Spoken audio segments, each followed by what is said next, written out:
어제 있었던 윤석열 대통령의 탄핵 심판 5차 변론 여기서 좀 가장 기억에 남았던 거 저희가 방송 중에 소개했었던 기억이 나는데 호숫가 위 달 그림자 쫓기와 같다. 요 말 진짜 좀 아무 일 없으니까 아무 잘못 없다 이런 뜻이잖아요. 이거 어떻게 보세요? 그 대통령께서 이제 호숫가 위 달 그림자를 쫓는 것과 같다. 네. 실체가 없다 이런 말씀이시잖아요. 그쵸. 그리고 뭐 그림자니까 그것도 호수 위에 비친 거니까 실제 달과는 전혀 상관없는 것이다. 이런 취지에서 그런 은유를 한 것 같아요. 그러니까 그리고 아무 일도 없지 않았느냐. 그러니까 아무 잘못도 없는 거 아니냐. 이렇게 얘기를 하시는 건데 뭐 이 비유는 전혀 맞지가 않는 거죠. 왜냐하면 여러분 다 아시다시피 그때 당시에 그 계엄의 밤에 12월 3일 날 계엄의 밤에 저도 한동훈 대표와 함께 국회 본회의장에 들어가 네.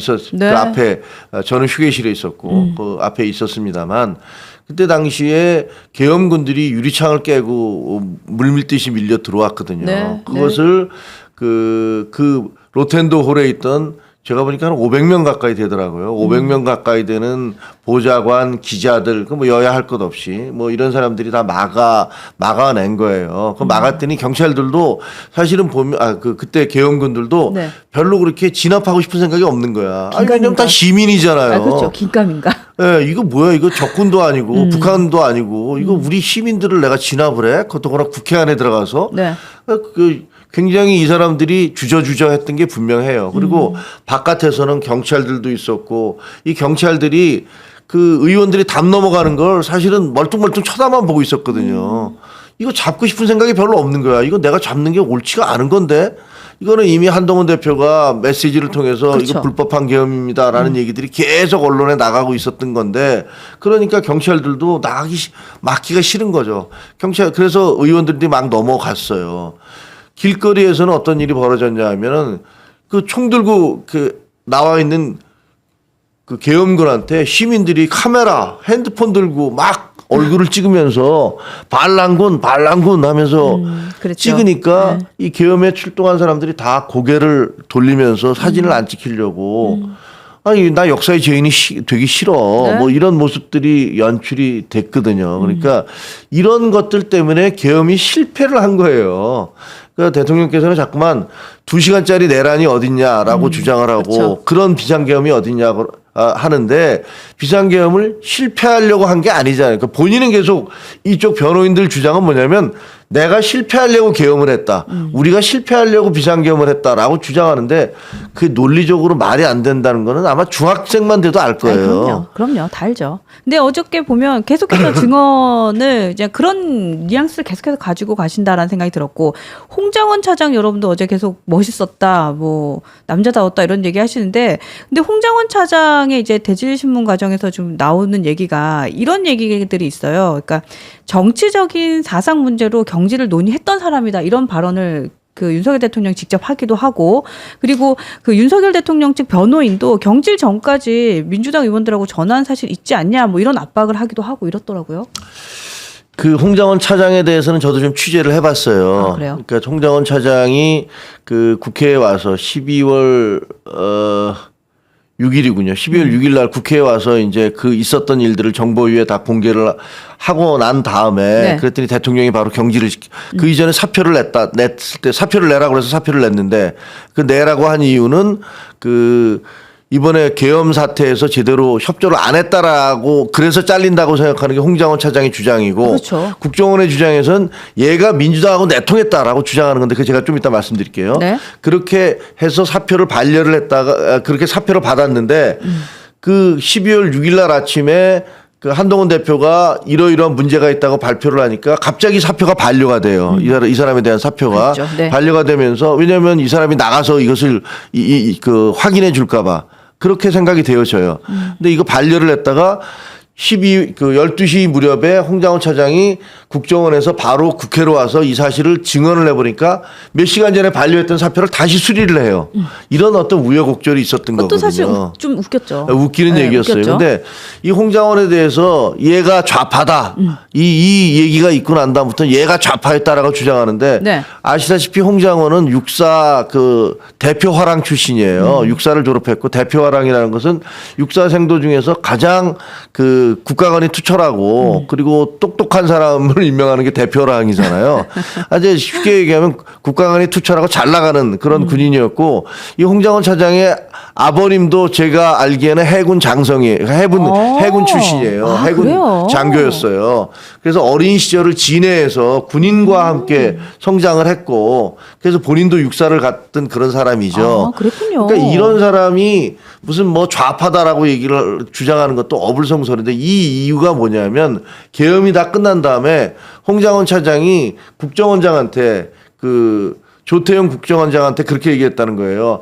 아니 지금 이거 그 계엄 때문에 나라가 막 완전히 난리가 났고 우리 국정원이 그 중심을 안 지킨다. 그러니까 어떤 그 정치적인 편향을 한다라는 오해를 할 수도 있으니 네. 그 원장님이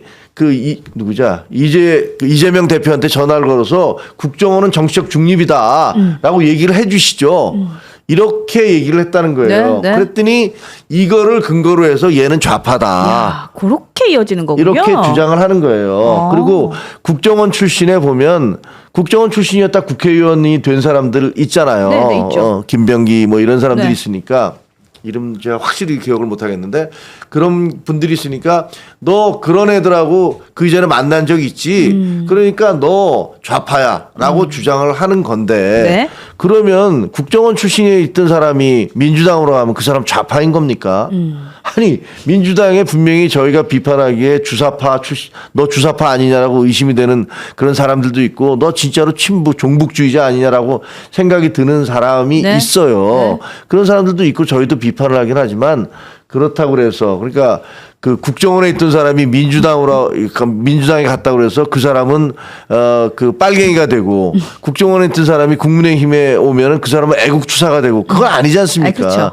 그렇게 얘기할 수는 없는 거예요. 그렇게 비이성적으로 얘기하면 아무도 그거를 받아들일 수가 없는 거죠. 그 한동훈 대표 그 친한계에서 이 단어 되게 많이 쓰시던데 짜치네요 정말. 정말 짜치죠. 짜칩니다. 그리고 홍장원 이게 뭡니까, 차장에 이게. 대해서 무슨 이 얘기도 했다. 뭐 횡령을 했다. 뭐 이런 식의 얼토당토하는 주장을 하던데. 그러니까 대북 그래서 공작금 횡령 의혹이 있나 봐요. 뭐 그게 그걸 가지고 얘기를 하면서 이 홍 차장이 그런 얘기도 해요. 일부 유튜버들은 해외에서 운영하는 돈을 모아서 상납했다 이런 얘기까지도 나한테 하던데 이거 빨간 거짓말이다 이렇게 얘기하더라고요. 그게 제가 취재를 해봤어요. 국정원에 그래요? 있는 그 사람한테 취재를 해봤더니 이게 뭐냐면 뭐 이제는 얘기를 해도 되겠지.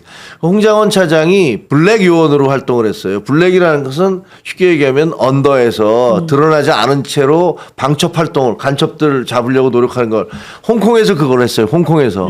홍콩에서 하면서 블랙 활동을 하기 위해서는 뭐 신분이 있어야 되잖아요. 신분이 있어야 되니까 거기다가 그 중국에다가 기업을 하나 차렸다는 거예요. 업체를. 그러니까 예를 들면 뭐 자기의 무역업체 뭐 이런 거 신분을 있잖아요. 포장하기 위해서. 포장하기 그렇죠. 위해서. 그럴 수 있죠. 블랙 요원으로 활동하면서 거기 대표로 활동을 했는데 그게 굉장히 잘 됐대요.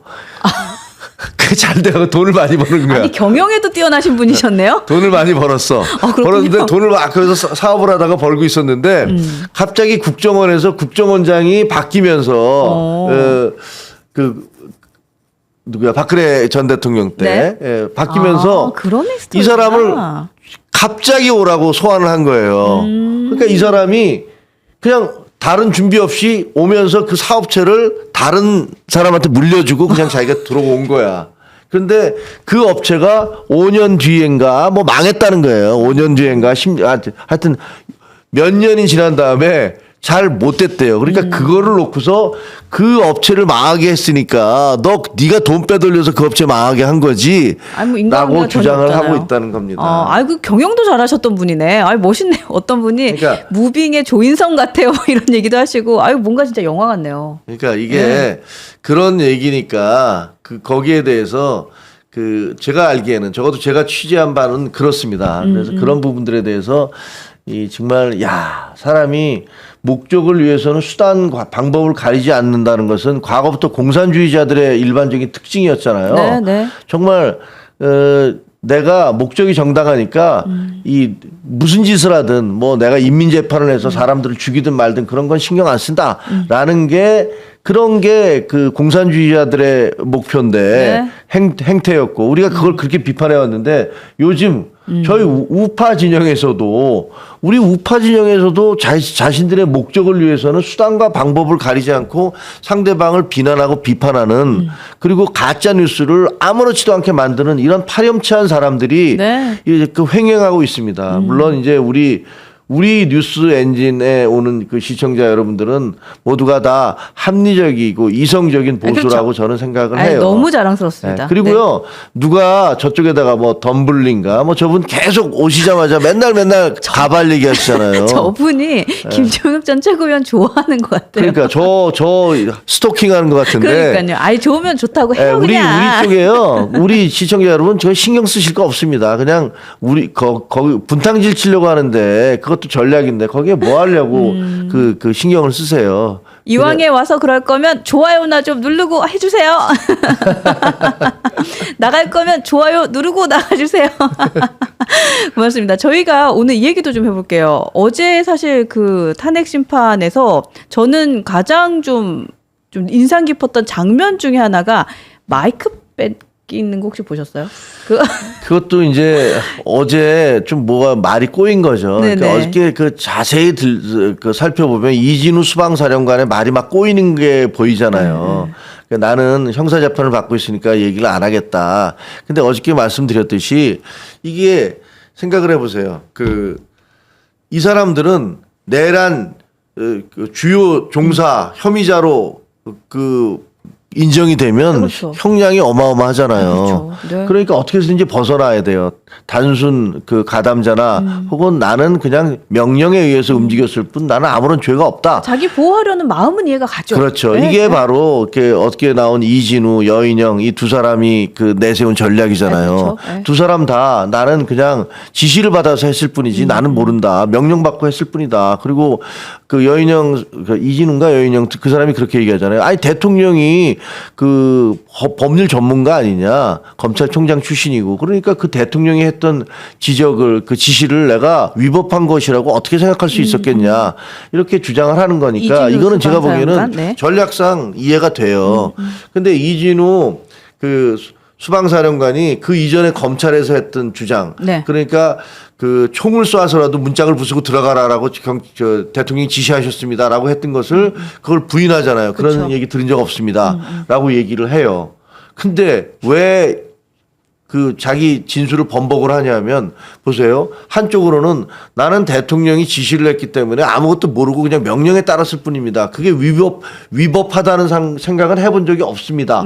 이렇게 주장을 했는데 다른 한편으로 대통령이 문짝을 총을 쏘서라도 들어가서 의원들을 끄집어내라는 것들을 들었다고 얘기를 하면 군이 총을 쏴서 국회 문짝을 부수고 들어가서 의원들 끄집어내는 것이 합법적이라고 생각할 바보는 아무도 없잖아요. 아무도 없죠. 그렇죠. 그건 너무나 명백히 불법이잖아요. 그렇죠. 그럼 한쪽에서는 저는 합법적인 명령이라고 생각해서 그냥 쫓아갔습니다라고 주장을 해놓고서 다른 한편으로는 대통령이 저한테 그런 지시를 했습니다라는 걸 인정을 하면은 그러면 내가 하는 행동이 불법적이라는 것을 몰랐다라는 주장이 말이 안 되잖아요. 그렇죠. 스텝이 꼬여버리죠. 그렇죠. 그러면 논란이 말이 안 되니까 이 부분은 저는 못 들었습니다라고 얘기하고 그런 사실 없습니다라고 얘기하고 저는 그냥 적법하라고 생각한 명령만 받았습니다. 이렇게 얘기를 했는데 그게 또 얘기하다 보니까 또 스텝이 꼬인 거잖아요. 계속 꼬여요. 그것도 국회 측 변호사들이 질문하는 게 아니라 피청구인 쪽 그러니까 대통령 쪽 변호인이 배진환 변호사인가요? 맞아요.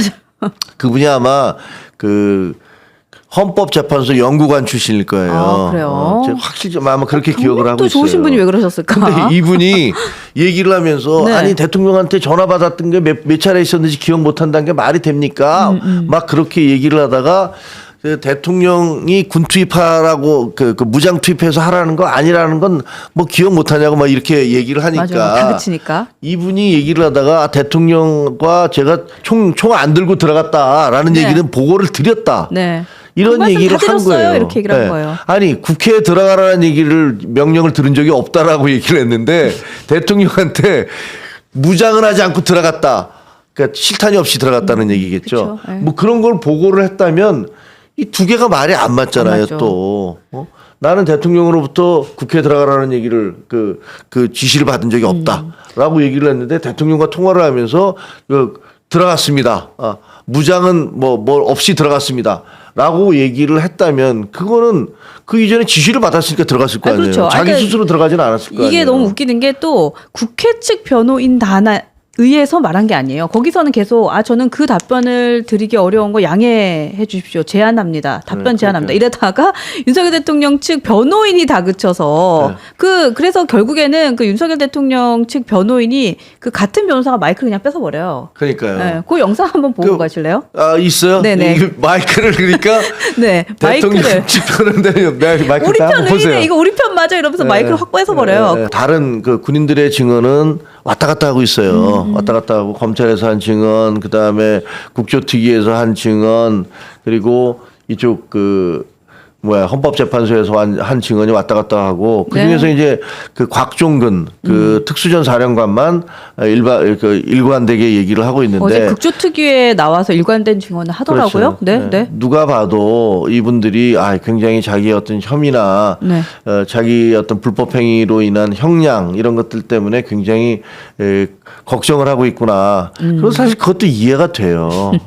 어떻게 보면 그 사람들 한평생 군인으로 살았는데 대통령이 명령 내렸는데 안 할 수도 없고 그거를 하다가 결국은 인생이 이렇게 그 뒤죽박죽이 돼버린 거 아닙니까? 그러니까 전 그분들이 이해는 가기는 하지만 근데 대통령이 자기의 수하였던 그 공소장에 보면은 이 사람들이야말로 뭐 정말 충신이라는 식으로 그 김용현 장관이 그 4명 수방사령관, 방첩사령관 특전사령관을 이렇게 뭐 대통령한테 소개하고 그러는 내용도 보면 있더라고요. 거기에 그 공소장에 보면 그러던 사람들을 앞에다 놓고 어떻게 보면 저희가 보기에는 사실과 부합하지 않는 그런 주장을 계속 요구를 하고 있는 것 같아서 그 장면 자체가 정말 지켜보는 내내 너무나 민망하고 대한민국이 어쩌다가 이 국격이 이렇게 됐나라는 그런 생각들이 계속 들었어요. 네. 명령을 따른 군인들 안타깝습니다 이런 것도 주셨고 또 가족들은 얼마나 속이 탈까요 이런 것도 주셨고 또 아까 어떤 분은요 요즘 군인들과 군인 가족들이 국민의힘 별로 안 좋아요 이런 글도 주셨어요. 이거 진짜 안타까운 일. 그러니까 뭐 경찰도 그렇고 그 군인도 그렇고 의사도 그렇고 어떻게 보면 이제 국민의힘 그분들은 전반적으로는 보수층이 많은 분들이잖아요. 보수 진영이 많은 분들이었는데 그런 분들이 이제 비상계엄 이후에 저희에 대해서 많이 실망을 하고 있는 것도 사실이어서 그것도 좀 괴로운 느낌이고요. 그리고 아까 어떤 분이 올리시기를 뭐 홍장원의 증언이 계속 달라진다고 주장을 하던데요. 어떤 데서는 이렇게 얘기를 합니다. 제가 그 말씀을 드리는데 달라진 게 없어요. 한번 다 들어가서 보세요. 그 12월 6일 날 했으니까 12월 7일쯤에 보도가 쭉 나온 게 있어요. 그 얘기나 국조특위에서 했던 얘기나 그리고 오늘 했던 얘기나 아주 세세한 디테일에 있어서 그거는 12명인가 14명인가 제 기억이 잘 안 나는데 12명 이렇게 얘기를 할 수는 있었지만 그러나 그렇다고 해서 지금 자기가 진술한 것들을 다 기억이 안 난다 모른다라고 뒤집는 그런 그 사령관들하고는 완전히 다르잖아요. 그러니까 결은 같이 하고 있고 디테일이 조금씩 달라질 다른 수는 것도 있죠. 없어요. 거의 똑같은데. 그런데 문제는 그리고 또 뭐 자기가 김태효 그 안보실 차장하고 주고받은 문자 같은 것도 다 공개를 하고 그랬었잖아요. 그러면서 그때 그 문자에 보면 이렇게 돼 있어요. 대통령이 무릎 꿇고 사과하셔야 되는 거 아니냐. 이게 뭐냐. 라면서 그 김태효 차장한테 보낸 그런 문자 같은 것들도 있어요. 아마 그런 문자를 보냈기 때문에 잘렸다고 생각이 되긴 하는데. 그러니까 이게 제가 보기에는 이 메시지가 마음에 안 들면 메신저를 공격해라. 오, 그러네요. 예, 그러니까 홍장원이 그러네. 그 얘기하는 진실이 그게 네. 듣기 싫으니까 그 사람이 나쁜 사람이야라는 식으로 그 사람이 무슨 횡령을 했어, 그 사람이 무슨 좌파야, 그 사람이 무슨 민주당과 내통을 했어 이런 식으로 공격을 하는 거거든요. 네. 근데 이게 뭐 시간이 좀 지나면 확인이 될 겁니다. 그럼요, 저는 이번에 그럼요. 너무 놀란 게 제가 평소에 알던 그 같은 우파 진영, 보수 진영이고 같은 우파 진영에서 굉장히 상식적이고 합리적이라고 생각했던 분들이 이번에 정말 너무나 말이 안 되는 주장을 천연덕스럽게 하는 그것들을 보면서 너무나 뻔한 거짓말을 그걸 수많은 사람들에게 유포하는 걸 보면서 정말 놀랐습니다. 소름 끼치죠, 사실은. 야, 이게 어떻게 뭐 이럴 수가 있지? 그전에는 몰랐잖아요. 저 사람이 네. 저런 사람일 수 있다는 걸. 좀 소름 끼치죠, 사실. 우리가 이재명 대표에 대해서 자기를 그렇게 모셨던 김문기 씨나 그 수많은 사람들을 모른다. 백현동에 대해서 이거는 협박을 받아서 했다라고 새빨간 거짓말을 하는 사람을 보면서 네. 야, 이게 도대체 말이 돼라고 이재명 대표를 비판을 했었어요, 계속.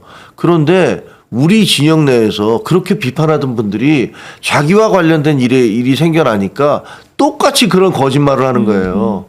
아니, 이게 도대체 이럴 수가 있나? 이게 보수는 정말 이 보수의 품격이 뭐예요? 보수가 왜 멋있는 보수라는 게 도대체 뭡니까? 아버지 같은 존재잖아요. 자식들을 위해서는 모든 것들을 다 열심히 헌신을 하면서 일하지만 또 외부에 어떤 일이 생기면 거기에 든든하게 맞서줄 수 있는 그런 아버지지만 뭔가 좀 버팀목 같고 네. 든든하고 이런 그 거. 아버지가 도둑질하고 강도질하고 거짓말하고 사기쳐서 자식들을 키우는 게 아버지의 모습은 아니잖아요. 그게 멋진 아버지, 그게 우리가 생각하는 보수의 이미지는 아니지 않습니까? 그런 거는 과거의 공산주의자들, 사회주의자들, 그때 입만 열면 거짓말하고 선전선동했던 사람들, 그런 사람들 비판하는 게 그런 게 우리 보수였습니다.